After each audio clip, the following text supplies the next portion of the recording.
বিসমিল্লাহির রহমানির রহিম। প্রিয় সপ্তম শ্রেণীর শিক্ষার্থী বন্ধুরা, আশা করি তোমরা ভালো আছো। তো তোমাদের সামনে 10 নম্বরের একটি অঙ্ক নিয়ে আলোচনা করলাম। পর্ব হচ্ছে 6, যেহেতু প্রত্যেকটা অঙ্কই পর্ব অনুসারে সাজানো হয়। তো 10 নম্বরের অঙ্কটা বুঝে নিও, যেহেতু একটা অঙ্ক নিয়ে আজকে আলোচনা করব, তার মানে অঙ্কটা কতটা ইম্পর্টেন্ট। হ্যাঁ, একটা অঙ্ক নিয়ে আলোচনা করব এবং A to Z সম্পূর্ণ অঙ্কটা আমি চেষ্টা করব খুব ভালোভাবে তোমাদের কমপ্লিট করার। এই জন্য তোমাদেরকে বলবো মনোযোগ সহকারে সম্পূর্ণ ক্লাসটি কমপ্লিট করবা। তো এখানে প্রথমেই আছে 10 নম্বর x² plus 2x minus 15 x² plus 9x plus 20। আচ্ছা, এখানে প্রথমে যেটা আছে, এই যে এখানে কত আছে 15, এই 15কে আমরা নামতার সাহায্যে ভাঙায় নেব। 15কে আমরা নামতার সাহায্যে ভাঙায় নেব। যেহেতু এগুলা উৎপাদকের একটা অধ্যায় তোমাদের কমপ্লিট করাইছে, একটা অনুশীলনী, সেক্ষেত্রে ওখানে উৎপাদকে বিশ্লেষণ করা একটা পর্ব ছিল।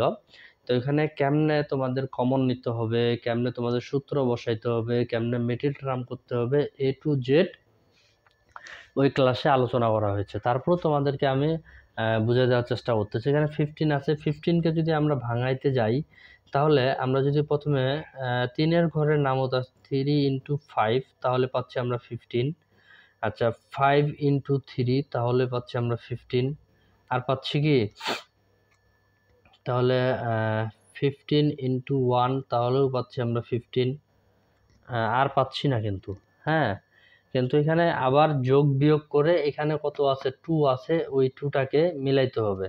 আচ্ছা, বড় যেগুলা 3 থেকে 5 বাদ দেওয়া যাবে না, সেক্ষেত্রে এটাকে আমি নিলাম না। এখানে আছে 15, যোগ বিয়োগ করে আমাদের 2ও মিলবে না। বাকি যেটা আছে এখানে 5 × 3, অর্থাৎ 5 × 3, 5কে 3 দ্বারা বাদ দিলে আমরা 2x পাচ্ছি। তাহলে আমরা এখানে নিতে পারি x² plus 5x minus 3x minus 15।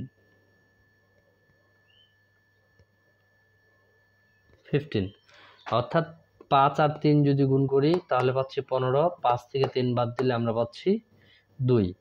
আচ্ছা, নিচেরটাও এখন যদি একটু দেখো তোমরা, এখানে আছে 20, 20কে আমরা ভাঙাইতে পারি 4 5-এ, 5 4-এ 20, 5 আর 4 যদি গুণ করি তাহলে পাচ্ছি আমরা 9। তাহলে 5x প্লাস 4x প্লাস 20। আশা করি বুঝতে সমস্যা হবে না। আচ্ছা, এখন এখানে মেটেরিয়াল টার্ম করার পরের যে কাজটা, আমরা দুইটা করে কমন নেব।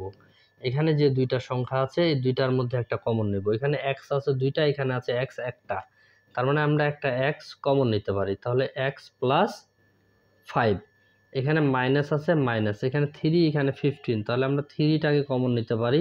তাহলে x মাইনাস মাইনাসে প্লাস 15কে 3 দিয়ে ভাগ করলে পাচ্ছি 5। এখানে মজার বিষয় হচ্ছে, এই যে মেটেরিয়াল টার্মটা আমরা করছি, মেটেরিয়াল টার্মটা আদৌ আমাদের ঠিক আছে কি না আমরা এখানে দেখলেও বুঝতে পারি। এখানে x প্লাস 5, x প্লাস 5 দুইটা যদি একই না হয়, তাহলে বুঝতে হবে এই লাইনে এখানে মেটেরিয়াল টার্মে ভুল আছে। ঠিক আছে, এখন এটাও তাই, দুইটা করে কমন নিব। x common x plus 5 plus এখানে 4 কমন x প্লাস 5, অর্থাৎ 20কে 4 দিয়ে ভাগ করলে কত পাচ্ছি 5। তাহলে এখানেও দেখো, এখানেও কিন্তু দুইটা সংখ্যা একই, x প্লাস 5 x প্লাস 5 দুইটা একই না হলে বুঝতে হবে এখানে সমস্যা আছে। আচ্ছা, এখানে নিব x মাইনাস 3, এই দুইটার মধ্যে এই দুইটা নিয়ে নিব x মাইনাস 3, আর এইখানে যে দুইটা আছে এই দুইটা যেহেতু একই, দুইটার মধ্যে একটা নিব x প্লাস 5। ক্লিয়ার? আচ্ছা, এখানে তাহলে x প্লাস 4 আগে নিয়ে নিব, x প্লাস 4, এই দুইটা যেহেতু একই, x প্লাস 5, এই দুইটার মধ্যে একটা নেব, x প্লাস 5। এখন যদি একটু খেয়াল করে দেখো, x প্লাস 5 x প্লাস 5 মিলে গেছে, তাহলে এই দুইটা বাদ। আমি এখানে কাটে দেখাই দিলাম। এখানে তোমরা এইভাবেও বুঝতে পারো, 10কে যদি 10 দ্বারাই ভাগ করি তাহলে আমরা পাচ্ছি 1। এখানে 1-এর কোনো ভ্যালু নাই, সেক্ষেত্রে আমরা এটাকে মনে মনে বাদ দিয়ে দিব, কাটাকাটি করার দরকার নাই। তাহলে এখানে উপরে পাচ্ছি x মাইনাস 3, নিচে পাচ্ছি x প্লাস 4, এটাই হলো অ্যান্সার। তো এটা হচ্ছে, যদিও লঘিষ্ঠ আকারে প্রকাশ করো, সেক্ষেত্রে লঘিষ্ঠ আকারে প্রকাশ করতেছি আমরা ঠিকই, কিন্তু সম্পূর্ণ অঙ্কটাই একটা উৎপাদকে বিশ্লেষণের অঙ্ক। হ্যাঁ, উৎপাদকের বিশ্লেষণের যে অঙ্কগুলো আছে ওই অঙ্কগুলা এবং এই অঙ্কগুলোর মধ্যে এই অঙ্কটার মধ্যে কোনো পার্থক্য নাই। এই জন্য মিডল টার্ম তোমাদের আগে এই অঙ্কগুলা দেখার আগে তোমাদের 3টা মেথড আমি খেয়াল করতে বলছি।